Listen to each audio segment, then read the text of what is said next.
In terms of captive supplies, the importance what the importance is of addressing the captive supplies and where we're at. The GIPSA rule was passed, or was promulgated, proposed, comments were submitted, 60,000 independent producers and others from across the country introduced comments. USDA was about to finalize the rule, and the meat packers flexed their muscle.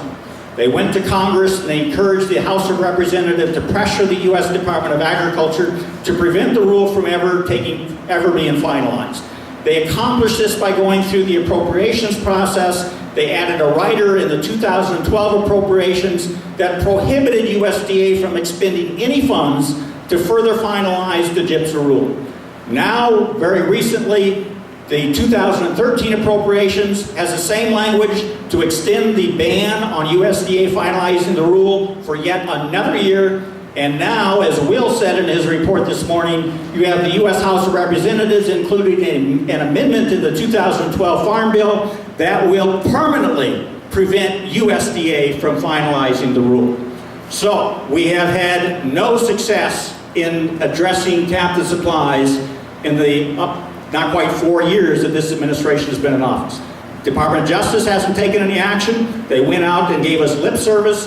The USDA attempted to take some action. They did not adequately defend their own proposal before Congress and before the public, and as a result, it is being held in abeyance right now. We don't know the final outcome. But the other thing that happened was in 2009, the Grain Inspection Packers and Stockyards Administration came to Montana and sat down with RCAF for 2 days.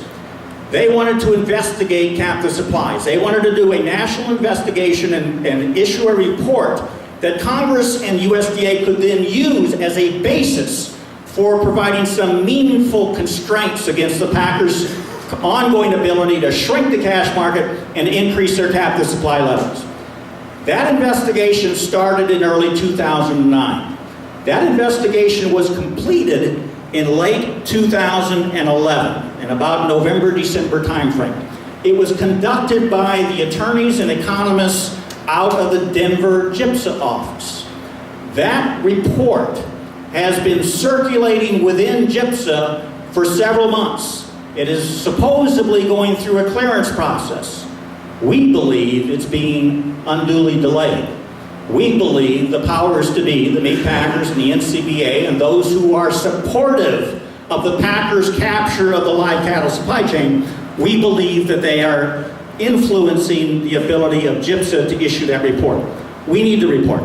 They went down to the Consolidated Beef Producers of Texas that markets cash cattle, that has kept a record of the lack of competition in the various regions, and the report has not yet been released. So right now, we are working on trying to shake that report loose from USDA.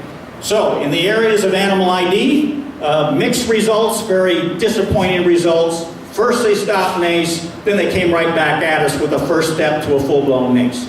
In captive supplies, we got lip service, a feeble attempt to pass a rule, and no positive effect. But we still have this captive supply investigation that needs to see the light of day, so we need to shake that loose.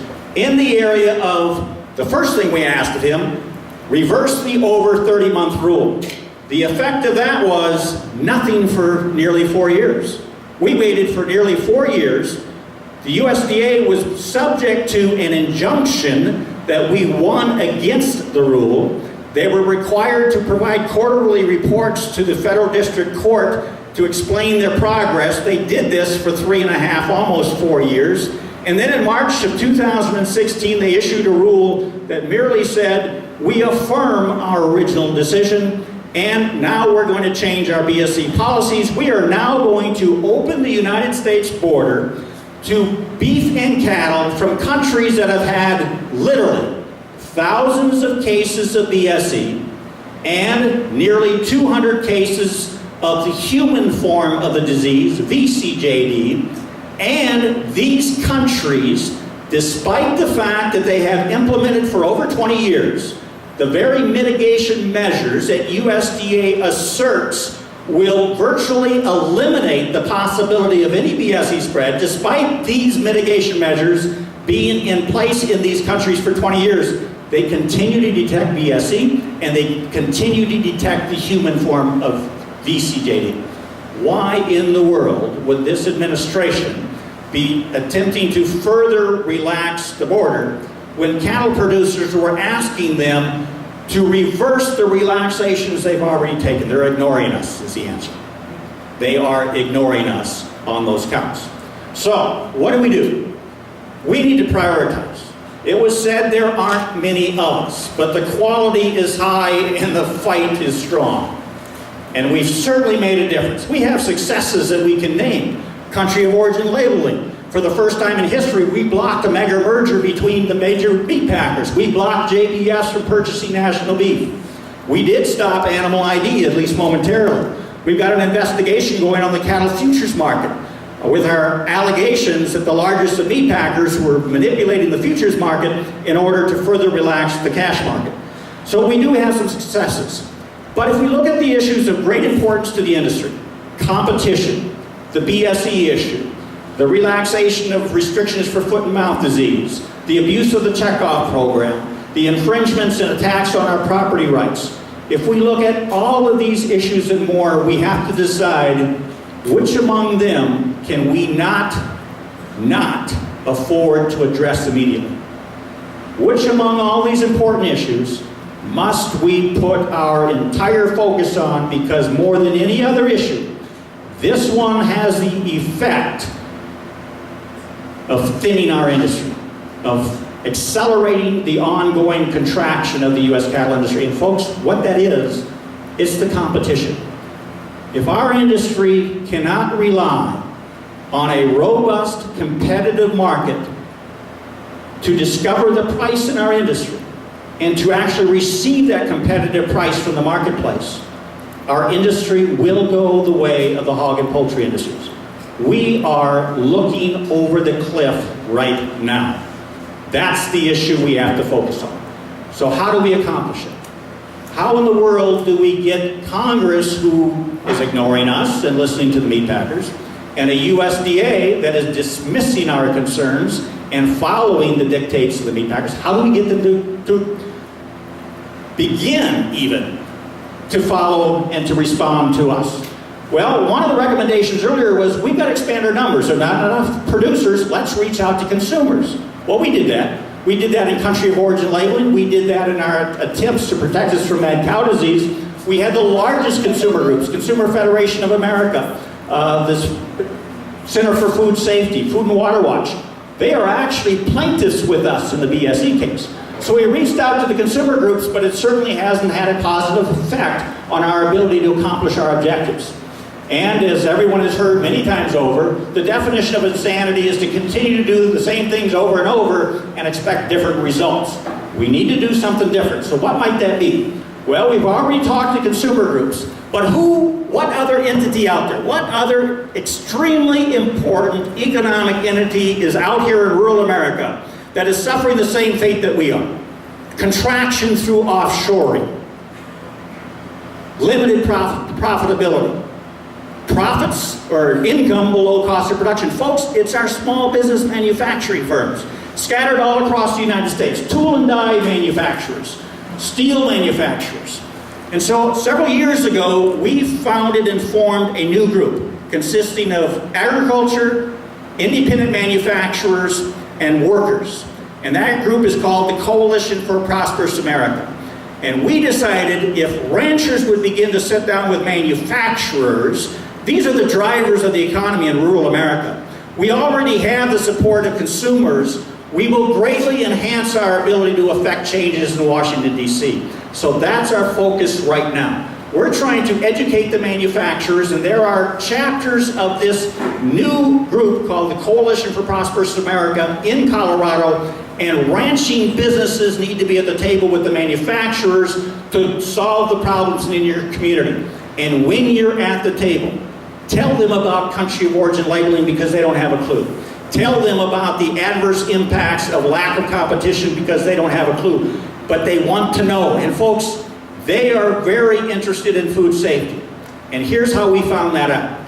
It was last fall, this group of manufacturers, agriculture, and workers were concerned that the Congress had just passed another NAFTA-like free trade agreement with two countries, Colombia and Panama.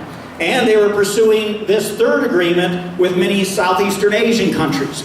And they said, this country is pursuing trade agreements without a clue as to what they're trying to achieve. They're going to a negotiating table and they don't even have a strategy. They don't even have a list of objectives or principles of what their responsibility is to the citizens of the United States. Since they haven't done it, let's do it ourselves. So this group decided to sit down. They appointed me as chair. We started in November. We thought in November we could hammer out a set of principles for our trade negotiators to follow in 30 days. And in 30 days we were working on our third draft. And on 60 days we were working on our seventh draft. And on 90 days it took us until the end of May to complete this project. But it was unprecedented. We came up with a set of principles, 13 of them, that the U.S. government should follow, both Congress and the administration, anytime we are considering a free trade agreement. This list of principles tells the negotiators whether or not they've done a good job at the negotiating table. And here's what's critical, and here's the benefit of agriculture sitting down with the manufacturers, is because when we told them our concerns, they understood them and embraced them. Number one, we said, if we're going to have, my time's up, I'm going to go fast. If we have,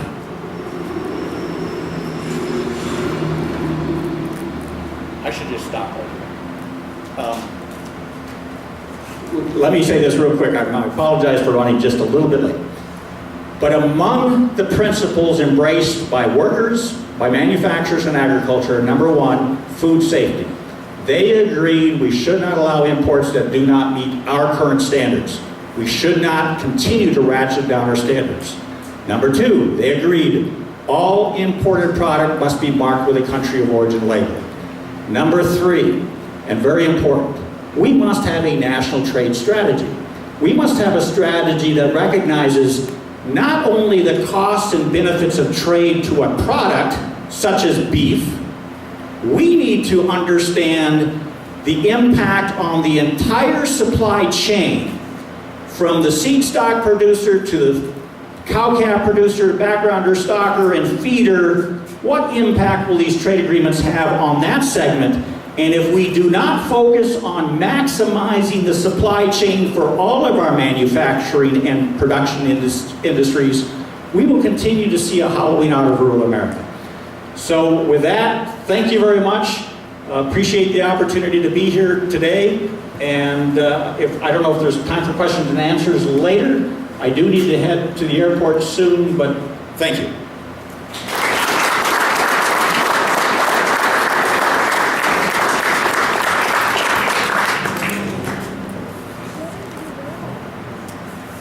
Thank you, Bill. Before we call John up, does anybody have a thought or a question that we can fire at Bill right now? Candace. What meeting are you going to in Washington, D.C. and The question is, what meeting am I going to in Washington, D.C., and does it tie into these trade policies? The CJD Foundation. It's a national nonprofit organization that is attempting to reduce the incidence of the human form of BSE in the country. They're a plaintiff along with us in the lawsuit. They have invited me to speak at their convention. I speak there tomorrow morning. And so indeed it does address, not trade issues, clearly addresses the concerns that we have both for the animal herd health as well as for the subsequent human health in regard to the USDA's ongoing relaxation of import standards that are increasing our exposure to foreign countries' disease problems.